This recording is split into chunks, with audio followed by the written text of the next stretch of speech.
Pagmomonitor sa mga rehiyong nasalanta ng bagyo o ng masamang panahon, mas pinaigting pa ng Department of Agriculture pagkaantala sa pagtatanim at pagkalugi sa mga biyahe ng mga produkto kabilang sa mga hamong kinakaharap ng mga magsasaka. May report si Vel Custodio.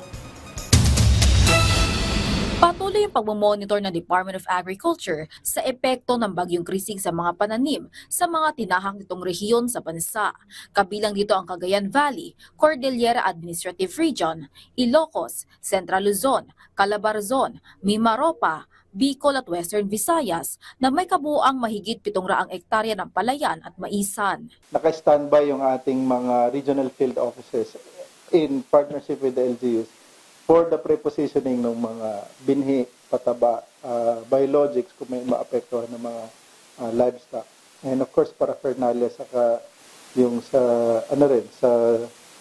fishery, fish stocks. Nakapagtala lamang ng 30,000 pesos initial loss ang Disaster Risk Reduction and Management ng DA mula sa 20 hektarya ng palayan sa Negros Occidental noong Biyernes. Ayon kay Agriculture Assistant Secretary Arnel de Mesa, nasa vegetative stage pa lang ang 90% ng mga pananim, kaya hindi pa dapat malaki ang magiging pinsala ng bagyo sa sektor ng agrikultura. Kaugnay nito, sinabi naman ng Samahang Industriya ng Agrikultura o SINAG na walang dahilan para itaas ang presyo ng gulay sa merkado. Nakapag-ani naman na raw kasi ang karamihan ng mga magsasaka o kaya naman magsisimula pa lang silang magtanim nang pumasok ang bagyong Krising. Tanging sa pagbiyahe lamang ng gulay na ihirapan ang mga traders o biyahero, kaya humihiling ang grupo ng assistance sa mga local government units para sa pag-transport ng mga ani. Ayon naman kay De Mesa, wala dapat ipangamba sa supply ng bigas dahil mataas ang stock inventory ng bigas sa local at imported. Kung sakaling kailangan ng agarang tulong para sa mga magsasaka at mangingisda na apektado ng kalamidad,